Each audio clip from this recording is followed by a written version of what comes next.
5 pruebas, 18 meses, y finalmente me dieron su aprobación. Lástima que olvidaron que yo podía irme. Todo empezó a desmoronarse un domingo por la mañana mientras yo hacía tortitas. Las 4 amigas de mi esposa estaban de visita para el brunch, sentadas en nuestro salón con su café y sus mimosas, sus voces llegando a través de la ventana abierta de la cocina. No intentaba escuchar a escondidas. Es solo que nuestra casa tiene esa distribución en la que la cocina y el salón comparten una pared y el sonido se transmite. Estaba a media vuelta de una tortita cuando oí la voz de Juana, la amiga más cercana de mi esposa durante la última década. Bueno, estamos todas de acuerdo. Ha aprobado. La espátula se congeló en mi mano. 5 de 5, respondió otra voz. Sinceramente, no pensé que superaría la de las vacaciones.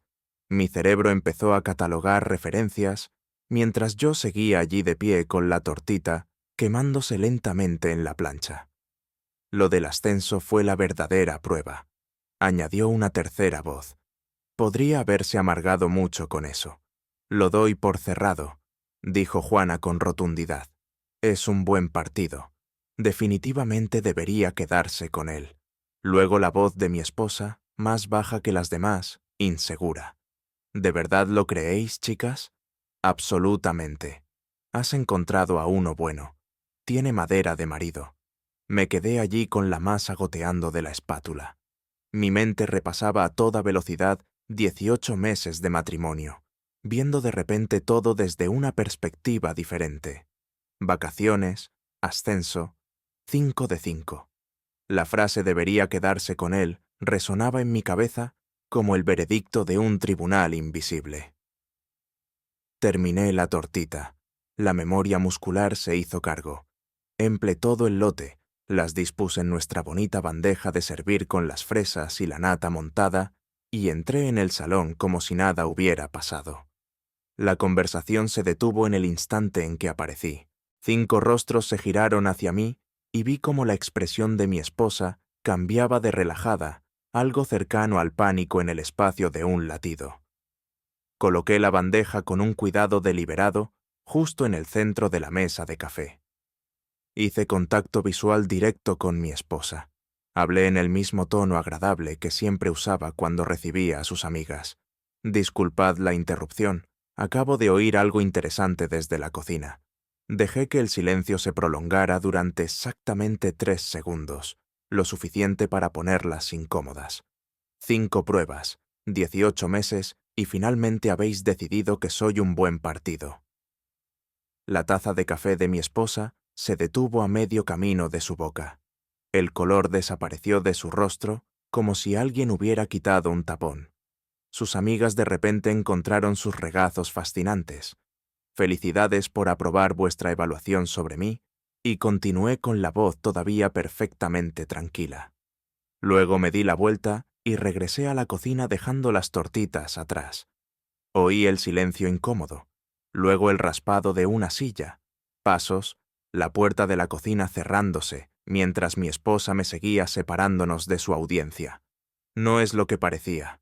Empezó inmediatamente la voz aguda por el estrés.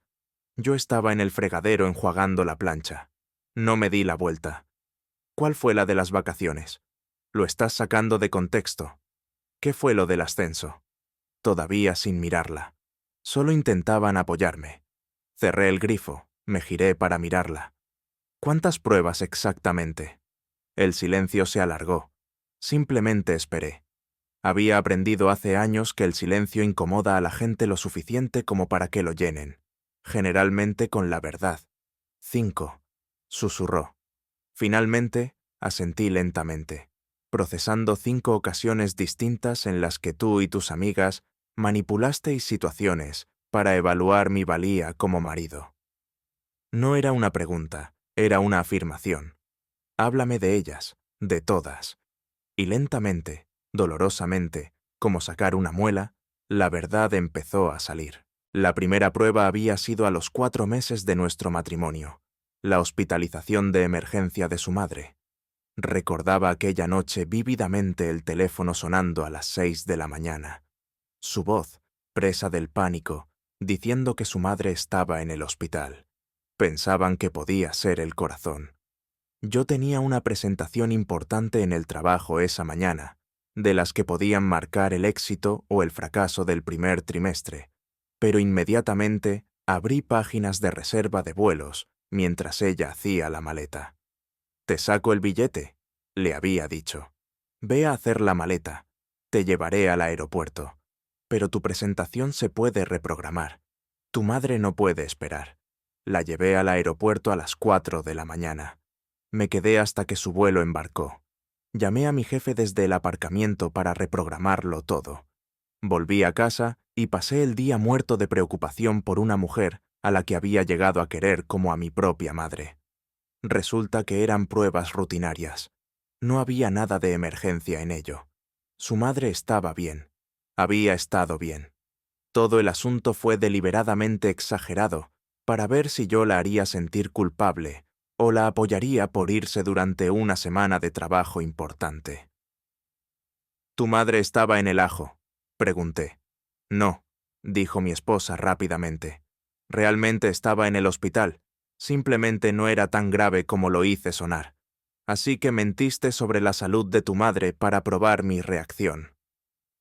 Mantuve la voz plana, sin emoción, y te llevé al aeropuerto a las 4 de la mañana, pensando que podría morir mientras tú llevabas a cabo un experimento. No pudo sostenerme la mirada. La segunda prueba fue la cena con Javier del trabajo. También la recordaba.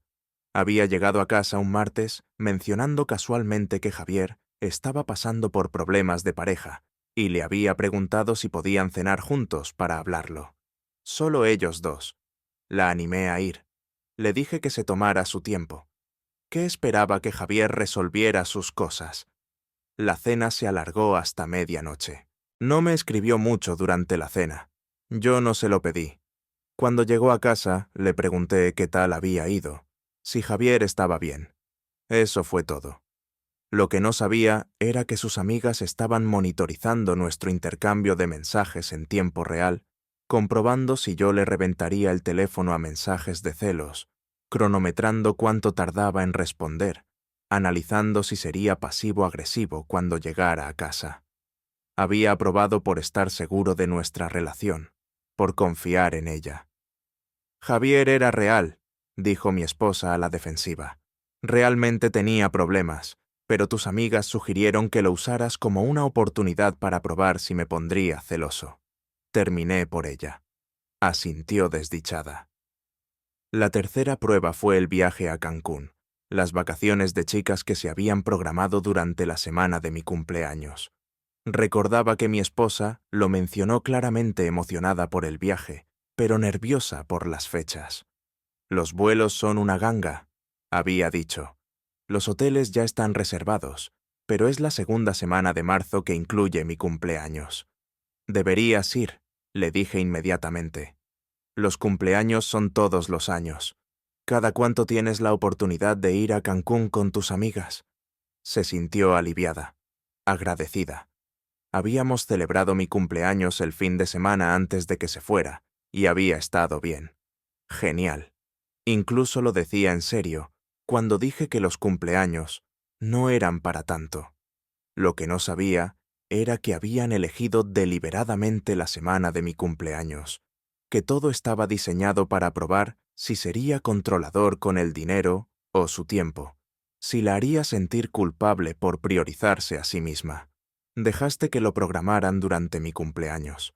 «A propósito», dije, «pensaron que sería una buena prueba de control financiero y egocentrismo». Terminé yo. Esa parte la oí en el salón. Lo que quiero saber es, ¿querías ir a Cancún o querías ponerme a prueba? «Ambas cosas», admitió en voz baja. «Sí quería ir, pero no lo suficiente como para defender la elección de cualquier otra semana de las 52 disponibles». Negué con la cabeza. 365 días en un año, y dejaste que eligieran deliberadamente los 7 que incluyan mi cumpleaños. La cuarta prueba fue el ascenso que no conseguí. Esa no había sido fabricada, pero la usaron de todos modos. Recordaba llegar a casa ese día completamente desinflado. Llevaba 3 años trabajando para ese ascenso. Horas extras, proyectos adicionales, todo. Y se lo habían dado a otra persona. Se lo conté a mi esposa. Fui honesto sobre sentirme decepcionado, un poco humillado, frustrado con las políticas de la oficina.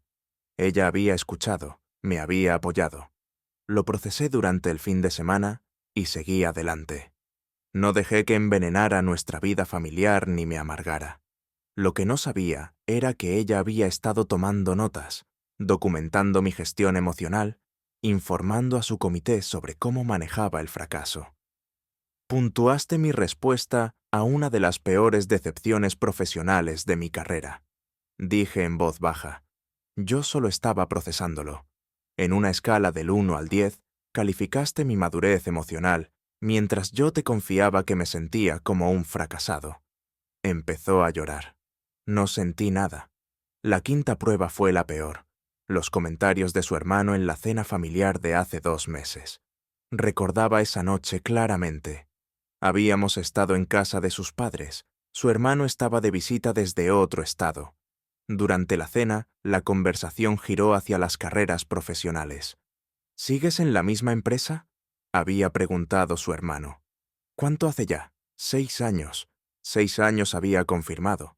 Yo empecé justo después de la universidad. Mismo puesto. Me ascendieron 2 veces. Analista senior. Ahora había intercambiado una mirada con mi esposa. Entonces la capté, pero no la entendí en ese momento. Analista senior había dicho lentamente. Eso es cómodo. La palabra goteaba con descendencia. Paga bien, había dicho yo con calma. Buenas prestaciones.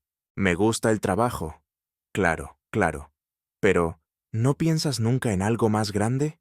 Montar tu propia firma, consultoría, algo emprendedor. Lo he pensado. Por ahora estoy contento donde estoy. Contento se había recostado en su silla. Sin ofender, tío, pero eso suena a conformismo. Mi hermana se merece a alguien que va a llegar lejos, no a alguien contento con estar cómodo. La mesa se quedó en silencio. Sus padres parecían incómodos. Mi esposa había mirado fijamente su plato. Mantuve la voz tranquila. Tu hermana se casó conmigo sabiendo exactamente quién era y a qué me dedicaba. Si tiene alguna preocupación sobre mis ambiciones profesionales, puede decírmelo ella misma. Solo digo, sé lo que dices, y tienes derecho a tu opinión sobre mis elecciones, pero mi carrera es un asunto entre tu hermana y yo. El tema había cambiado. El resto de la cena fue tenso. En el coche de vuelta a casa lo había mencionado. Tu hermano me ha atacado de verdad esta noche. Es protector, había dicho ella. Ya sabes cómo es ser protector, sería preguntar si te trato bien. Eso fue insultante. Solo quiere lo mejor para mí. Y no dijiste nada. Ahora de pie en nuestra cocina la miré directamente. Le dijiste que dijera eso. Orquestaste que mi propio cuñado me insultara en una cena familiar. No insultar, solo cuestionar. Me llamó mediocre. Dijo que te merecías a alguien que llegaría lejos y tú te quedaste ahí sentada en silencio, porque estabas observando para ver si montaría una escena o te exigiría elegir entre tu familia y yo. Ya no podía negarlo, y no lo hizo. Continué. Yo rebajé la tensión, mantuve la compostura. No lo convertí en un drama familiar. Otra estrella de oro para mí. Mi voz se endureció. Pero usaste a tu propio hermano como un arma y le has dejado seguir pensando que no soy lo suficientemente bueno para ti. Porque admitir la verdad significa admitir lo que hiciste. El silencio que siguió fue roto por mi siguiente pregunta. Si hubiera suspendido alguna de estas pruebas, ¿cuál era el plan? Vaciló. Esa vacilación me lo dijo todo. ¿Cuál era el plan? Repetí. Sugirieron terapia después de la tercera prueba. Susurró. Después de la cuarta, hablaron de separación. La palabra quedó suspendida en el aire entre nosotros. ¿Estabas preparada para dejarme? Si no aprobaba el programa, tenías una estrategia de salida. No era así. Era exactamente así. Lo dijiste tú misma. Recomendaron la separación, lo que significa que estabas escuchando esas recomendaciones. estabas considerando de verdad terminar nuestro matrimonio basándote en el voto de un comité. Pasé junto a ella de vuelta al salón. Sus amigas seguían allí, sentadas en un silencio incómodo, probablemente esforzándose por oír lo que pasaba en la cocina. Todas levantaron la vista cuando entré. Nadie habló. «Tengo curiosidad por algo», dije permaneciendo de pie. «Un movimiento de poder. Psicología básica. ¿Qué pasa con la sexta prueba?» Intercambiaron miradas confusas. Juana habló primero, intentando una risa que no sonó del todo bien. «No hay sexta prueba. Aprobaste las 5. Tienes razón», dije con calma. «La sexta prueba es diferente». Dejé que eso flotara por un momento. «La sexta prueba es la mía». Vi la confusión extenderse por sus rostros. «Durante 18 meses habéis estado decidiendo si soy digno de permanecer en este matrimonio». Mantuve la voz nivelada conversacional. «La sexta prueba consiste en que yo decida si este matrimonio es digno de que yo permanezca en él». La implicación aterrizó. Pude verlo en sus caras. Me giré hacia mi esposa, que me había seguido de vuelta a la habitación. «Así que esto es lo que quiero que hagas». Hice contacto visual directo. «Pregúntales a tus amigas si debería quedarme». Abrió la boca. No salió nada. «Adelante», la animé. «Ya que han estado tomando decisiones sobre nuestro matrimonio durante 18 meses, pidámosles su opinión sobre esto también. Pregúntales, ¿debería quedarme o debería irme?». El silencio fue absoluto. El rostro de mi esposa mostraba cómo la comprensión la invadía en tiempo real. No podía preguntar porque de repente entendió lo completamente demencial que sonaba, lo insultante, lo degradante. Juana intentó salvar la situación. «Mira, solo intentábamos protegerla». «¿De qué exactamente?», pregunté girándome para encararla. «De tener un marido que está presente, que apoya su carrera y sus amistades, que maneja la decepción como un adulto, que no monta berrinches cuando los planes cambian. No entiendes el tipo de experiencias que tienen las mujeres. Entiendo que si un hombre le hiciera esto a una mujer, lo llamaríais abuso psicológico. Poner a prueba a alguien repetidamente, documentar sus respuestas, tener estrategias de salida, hacerle demostrar su valía una y otra vez». Otra amiga habló. La estábamos ayudando a tomar una decisión informada sobre su futuro. «Ella tomó una decisión informada hace 4 años cuando se casó conmigo», dije. «Lo que vosotras hicisteis fue hacerle cuestionar esa decisión cada día hasta que demostré mi valía ante un panel de extrañas que no me conocen, no viven conmigo y no tienen ningún interés en nuestro matrimonio, excepto el drama». Miré el portátil de mi esposa, todavía abierto en la mesa de café. Algo había sido visible en la pantalla antes. Un documento. «¿Cómo estáis registrando exactamente esas puntuaciones de gestión emocional?», pregunté. Me acerqué y miré la pantalla antes de que nadie pudiera cerrarla. El título me heló la sangre. «Marco de evaluación de la relación. Periodo de valoración de 18 meses». Me senté y empecé a leer. La habitación estaba en un silencio sepulcral. El documento era exhaustivo, detallado.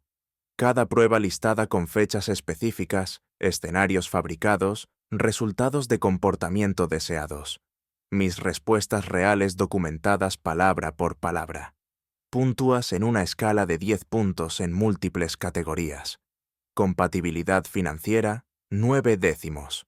Madurez emocional, 8 décimos. Confianza y seguridad, 9D. Dinámicas familiares y de prioridad, 8 décimos. Ambición y crecimiento personal, 7D. Resolución de conflictos, 9 décimos. Media ponderada general, 8,4 sobre 10. Había una sección entera llamada Rúbrica de puntuación y metodología de evaluación, otra sección analizando patrones en mi comportamiento, preocupaciones anotadas, señales de alarma monitorizadas, luces verdes autorizadas. Al final, una sección de recomendación en negrita, aprobado para asociación a largo plazo, y debajo de eso, en una fuente más grande, continuación del matrimonio autorizada. Leí esa línea 3 veces. Me puntuaste antes de decir sí a casarte conmigo, dije con la voz completamente plana. Ahora me desplacé hacia arriba. El documento estaba fechado. La fecha de aprobación final era 3 semanas antes de que me dijera que estaba lista para empezar a intentar tener hijos. Empecé a leer en voz alta. El sujeto demuestra una respuesta apropiada a la prueba de límites. Se recomienda proceder con el escenario 4 para confirmar la estabilidad emocional bajo estrés profesional. Levanté la vista hacia mi esposa. Sujeto. No marido, no pareja, ni siquiera mi nombre. Sujeto. ¿Puedo explicarlo? Empezó ella. Seguí leyendo. Notas de evaluación de la prueba. 4. La puntuación de ambición y crecimiento personal del sujeto refleja preocupación por la aceptación de los reveses profesionales. Puntos deducidos por falta de impulso suficiente para superar obstáculos. Se recomienda monitorizar para detectar patrones de complacencia. Cerré el portátil con cuidado. Miré a las amigas de mi esposa. Me disteis un 7/10 en ambición porque no me quedé amargado el tiempo suficiente después de que me pasaran por alto para un ascenso. Queríais que estuviera más enfadado, que luchara más, que mostrara más fuego. Luego miré a mi esposa, y tú estuviste de acuerdo con ellas. Documentaste que podría ser demasiado conformista con el fracaso, mientras yo te confiaba una de las experiencias más humillantes de mi vida profesional. La amiga que había estado callada hasta ahora habló. Intentábamos ayudar. No, la interrumpí. Intentabais controlar. Hay una diferencia. Intentabais dirigir su vida por comité, porque ninguna de vosotras confía en su juicio.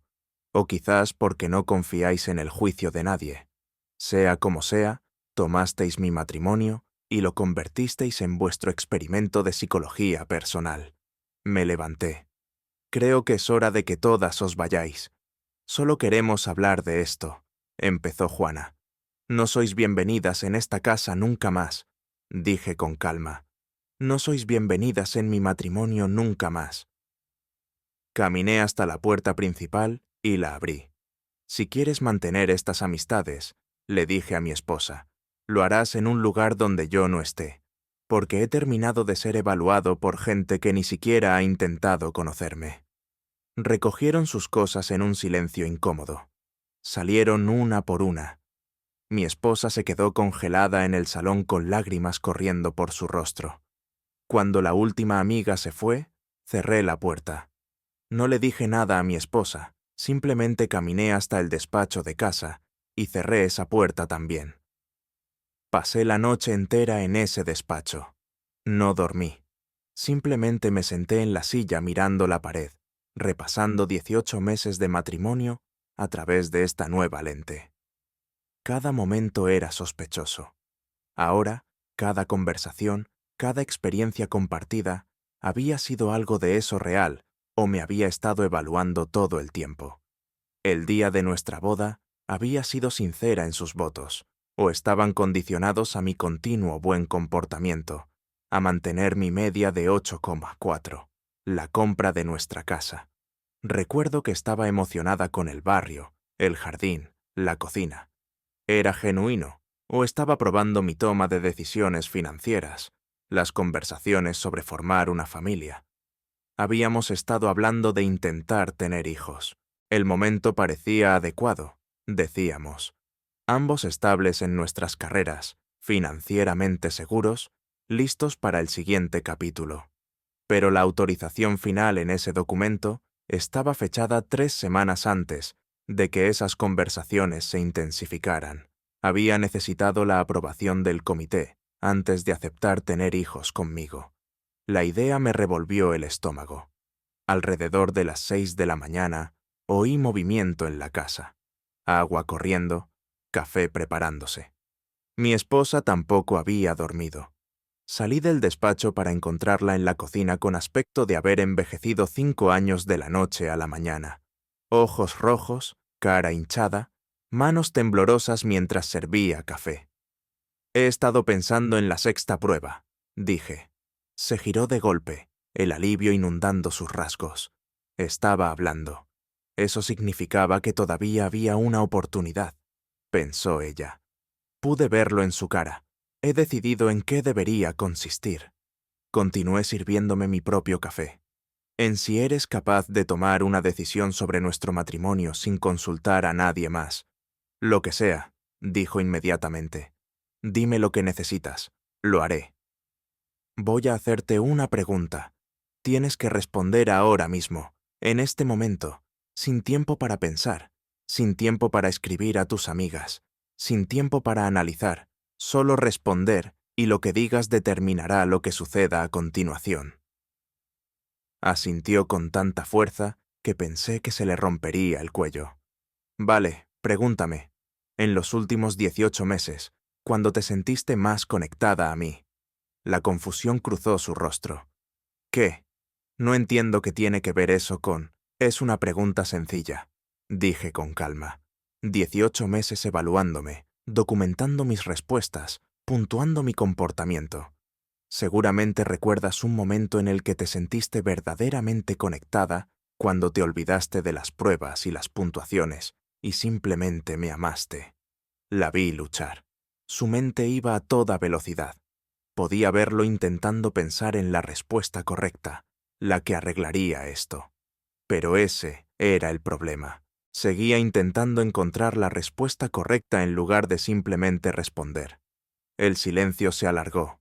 10 segundos, 20, 30. No se te ocurre ninguno, ¿verdad? Dije suavemente. No acusador, solo triste. Eso no es justo. Estalló. Te quiero. Las pruebas eran solo para asegurarme. ¿Asegurarte de qué? ¿De qué era lo suficientemente bueno? ¿De qué cumplía tus estándares? ¿De qué pasaba la inspección del comité? Dejé mi taza de café. ¿Quieres saber lo que yo recuerdo de los últimos 18 meses? Los enumeré uno por uno cuando su coche se averió en la autopista y me llamó presa del pánico. Yo estaba en medio de una reunión. No importó. Le dije a mi jefe que había una emergencia y conduje 40 minutos para ir a buscarla.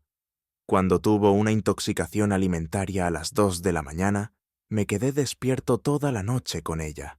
Le sujeté el pelo, limpié, nunca me quejé, nunca la hice sentir asquerosa o una carga. Cuando su presentación en el trabajo salió mal y llegó a casa devastada, la escuché durante 3 horas. Dejé que se desahogara, la ayudé a trazar una estrategia para recuperarse.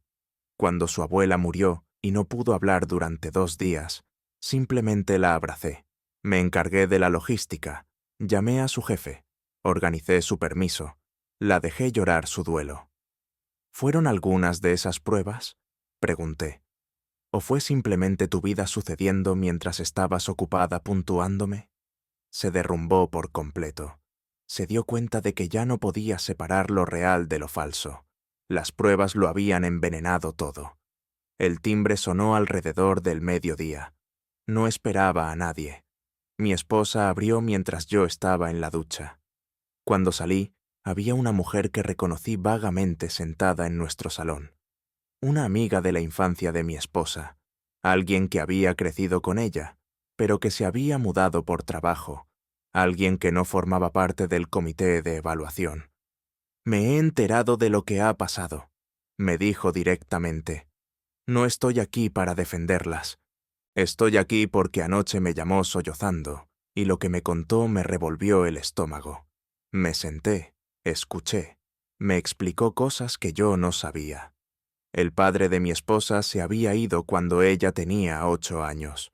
Sin aviso, sin explicación, simplemente un día se fue. Su madre se había quedado descolocada, devastada. Había confiado completamente y había sido destruida. Luego, su madre se volvió a casar demasiado rápido con un hombre que parecía encantador al principio, pero que se volvió controlador, aislándola, haciéndole cuestionar su propio juicio constantemente.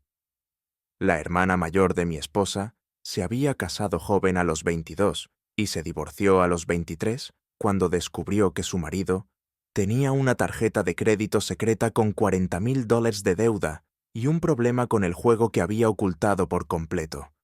No digo que lo que hizo estuviera bien, dijo la amiga de la infancia con cuidado. No lo estaba. Fue incorrecto, cruel y destructivo. Pero está aterrorizada.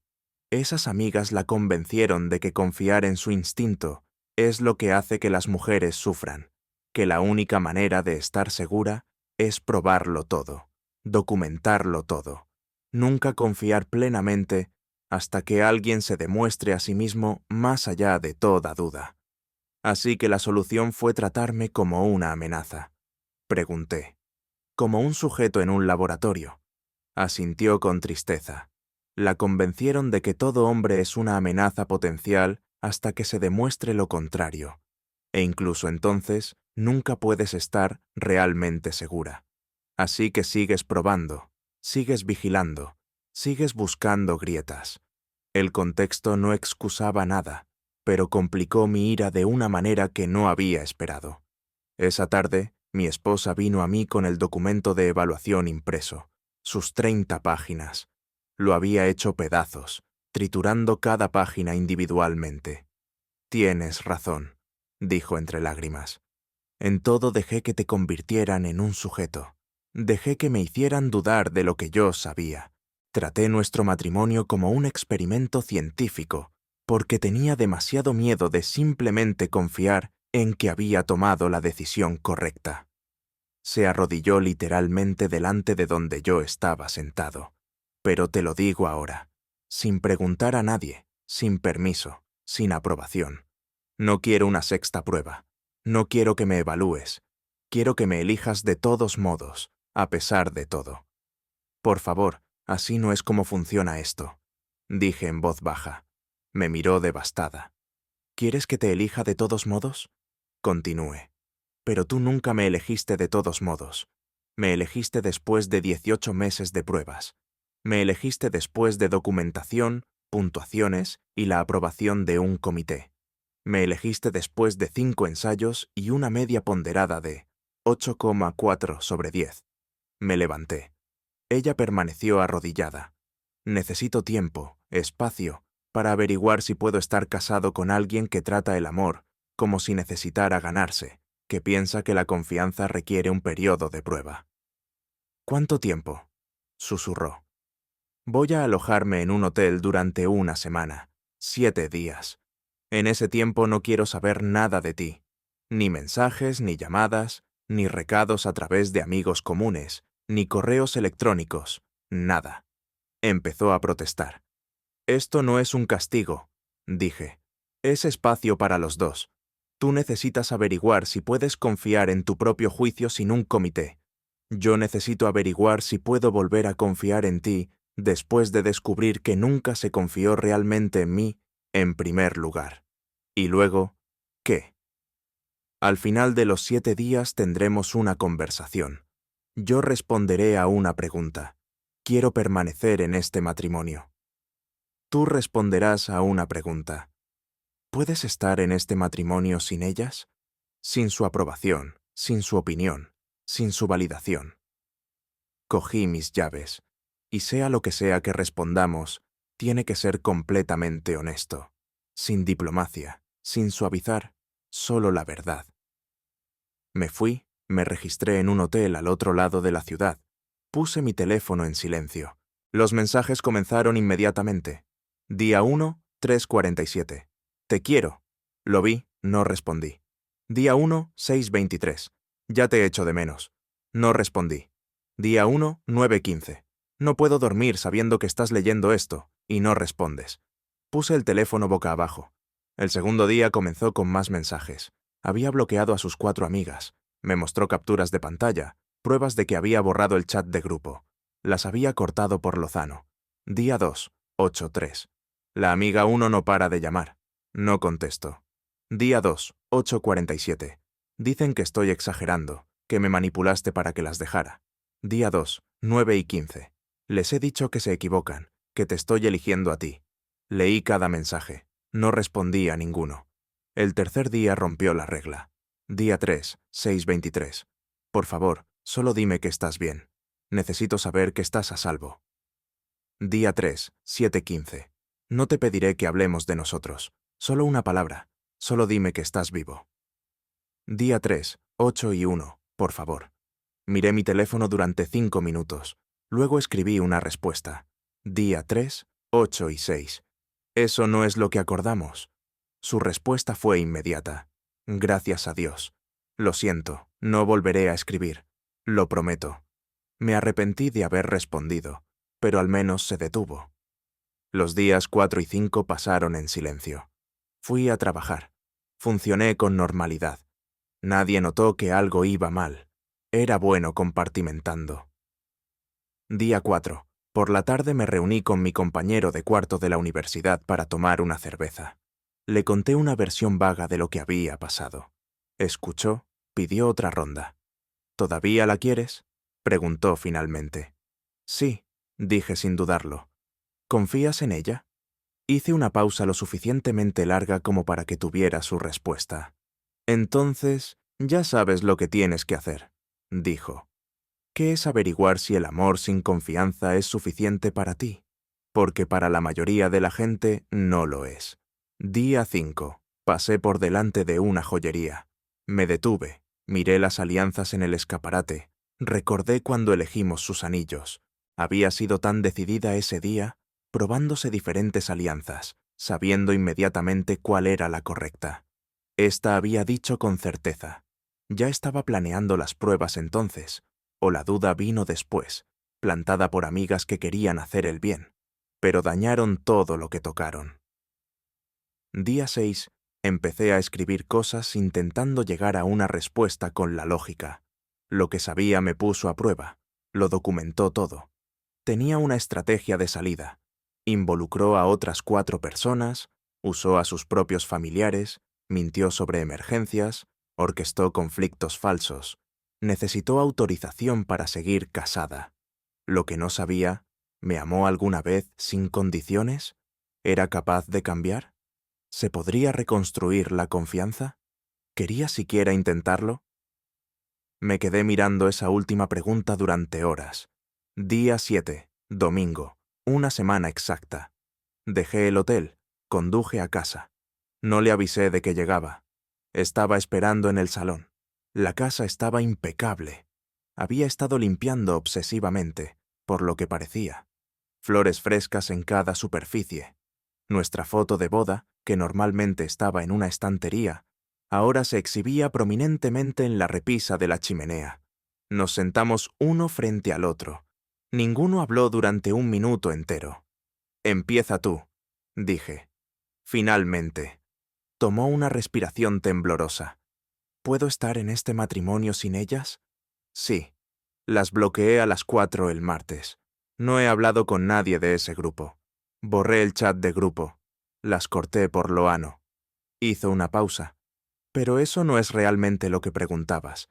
Preguntaba si puedo confiar en mi propio juicio, si puedo ser una esposa sin un comité, si puedo tomar decisiones sobre nosotros sin necesitar validación externa. Otra pausa más larga esta vez. Y no lo sé, dijo con sinceridad. Quiero decir que sí, pero he estado dudando de mí misma durante tanto tiempo que no estoy segura de saber cómo parar. He tenido tanto miedo de cometer los mismos errores que mi madre, mi hermana, que dejé que el miedo me hiciera hacer algo peor. Te convertí en un experimento, en lugar de tratarte como mi marido. Las lágrimas corrían por su rostro ahora, pero quiero aprender si me dejas. Quiero aprender a confiar en mí misma, a confiar en ti sin necesitar pruebas, a estar casada sin una red de seguridad. Me quedé con eso por un momento. Fue la primera respuesta completamente honesta que me había dado en toda esta pesadilla. Gracias por ser honesta, dije. Espero. Pude verla conteniendo la respiración. Quiero permanecer en este matrimonio. Repetí la pregunta en voz alta. Pasé 7 días intentando llegar a una respuesta con la lógica. Hice listas, pros y contras, proyecciones futuras. Empecé a tratar nuestro matrimonio como un problema a resolver con datos y análisis. Me levanté, caminé hacia la ventana y entonces me di cuenta de que estaba haciendo exactamente aquello por lo que estaba enfadado contigo. Intentar reducir el amor a un cálculo. Me volví para mirarla. La verdad es que todavía te quiero. Ese es el problema. Si no lo hiciera, esto sería fácil. Me iría, presentaría los papeles, seguiría adelante, pero lo hago. Te quiero, incluso después de todo. Vi una chispa de esperanza en sus ojos, pero el amor ya no es suficiente. Continué y vi esa esperanza atenuarse. Necesito más que amor. Necesito saber que lucharás por nosotros, no para retenerme. Luchar por el matrimonio en sí. Luchar por lo que se supone que debemos ser. Me volví a sentar. Necesito saber que la próxima vez que alguien me cuestione a mí, mi carácter, mis elecciones, mi valía, lo cortarás de raíz inmediatamente, sin dudar, sin consultar a nadie. Necesito saber que me defenderás de la misma manera que yo siempre te he defendido a ti. Lo haré, dijo inmediatamente. Te juro que lo haré. Entonces demuéstralo, dije ahora mismo. Saqué mi teléfono. Llama a una de ellas, a cualquiera. Diles que las has desbloqueado solo para esta llamada, y diles que has decidido quedarte conmigo y que no te importa lo que piensen al respecto. Sin explicaciones, sin justificaciones, solo tu decisión. Su mano tembló al mi teléfono. Lo miró fijamente durante un largo momento. Luego abrió sus contactos, desbloqueó a Juana, pulsó llamar, lo puso en altavoz. Juana contestó al primer tono. Oh, gracias a Dios estaba tan preocupada. Mi esposa la interrumpió. Te llamo para decirte que me quedo con mi marido. Esa es mi decisión, solo mía. Y no quiero tu opinión, tu análisis, ni tu aprobación. He terminado con todo eso. Espera, no puedes simplemente, balbuceó Juana. ¿No quieres que hablemos de esto? ¿Podemos ayudarte a procesarlo? No, dijo mi esposa con firmeza. No podéis ayudarme. Ya hicisteis suficiente. Mi marido es mi elección. Siempre ha sido mi elección. Simplemente lo olvidé por un tiempo, porque dejé que me hicierais dudar de lo que yo sabía. Pero voy a colgar ahora. Por favor, no me contactes de nuevo. Terminó la llamada. Bloqueó inmediatamente el número de nuevo. Me miró con lágrimas corriendo por su rostro. Fue eso lo suficientemente real, susurró. Esa es la primera vez que me has elegido sin permiso, dije en voz baja. Es la primera vez que realmente creo que quieres esto. Hablamos durante horas después de eso. Establecimos límites reales. Su grupo de amigas estaba permanentemente fuera sin contacto, sin cafés para explicar o suavizar las cosas. Terminado. Acordamos ir a terapia de pareja, terapia real con un terapeuta licenciado, no una amiga fingiendo ayudar, alguien que pudiera ayudarnos a reconstruir lo que se había roto. Acordamos que no había un plazo para volver a la normalidad, porque la normalidad estaba rota. La normalidad era el problema. Necesitábamos construir algo nuevo. Necesito que entiendas algo, dije mientras el sol se ponía. Estoy eligiendo quedarme ahora mismo en este momento, pero no prometo quedarme para siempre si esto vuelve a suceder. Asintió secándose los ojos. No habrá una séptima prueba. Continué. Porque si necesitas ponerme a prueba de nuevo, significa que no has aprendido nada, y no pasaré el resto de mi vida siendo evaluado como una rata de laboratorio. No viviré bajo vigilancia constante, esperando la próxima crisis fabricada para ver si reacciono correctamente. Entiendo, dijo, y no te culparía si te fueras. No me voy, dije. No ahora mismo, pero necesito que entiendas que quedarme es una elección que estoy haciendo cada día. No es algo dado, no es una obligación, una elección. Ella asintió. Haré que sea una elección que valga la pena. Ya veremos, dije. El primer mes fue difícil, más de lo que esperaba. Cada conversación se sentía cargada. Cada decisión parecía que podría ser otra prueba. Aunque sabía intelectualmente que las pruebas habían terminado, la paranoia se había arraigado profundamente. Una noche, unas 3 semanas después, Llegó a casa y mencionó casualmente que su compañero de trabajo nos había invitado a una cena. ¿Quieres ir?, preguntó. Mi respuesta interna inmediata fue de sospecha. ¿Era una prueba? Estaba comprobando si sería lo suficientemente social o demasiado controlador con su tiempo. Debo haber estado en silencio demasiado tiempo porque lo entendió de inmediato. No es una prueba, dijo en voz baja. Es solo una cena. Pero si no quieres ir, no iremos. Si necesitas más tiempo antes de hacer cosas sociales, lo entiendo. No sé lo que quiero, admití. No sé si estoy siendo paranoico o si tengo motivos para sospechar. Ya no confío en mi propio juicio. Se sentó a mi lado. No me tocó, solo se sentó cerca. Yo te hice eso. Te hice dudar de todo. Lo siento mucho. No fuimos a la cena, pero hablamos de ello en terapia. La semana siguiente, nuestro terapeuta nos ayudó a establecer un marco, una forma de consultarnos sobre las decisiones sin que se sintiera como una evaluación. Y en ese momento, en la oscuridad de nuestro dormitorio, en la casa que habíamos comprado juntos, en el matrimonio que estábamos reconstruyendo ladrillo a ladrillo, le creí porque me había elegido sin permiso, sin aprobación, sin redes de seguridad, y yo la había elegido a ella de vuelta. Esa fue la sexta prueba, y ambos la aprobamos. Queridos oyentes, por favor compartid vuestras opiniones en los comentarios y no olvidéis dar al me gusta, compartir y suscribiros al canal. Yeah.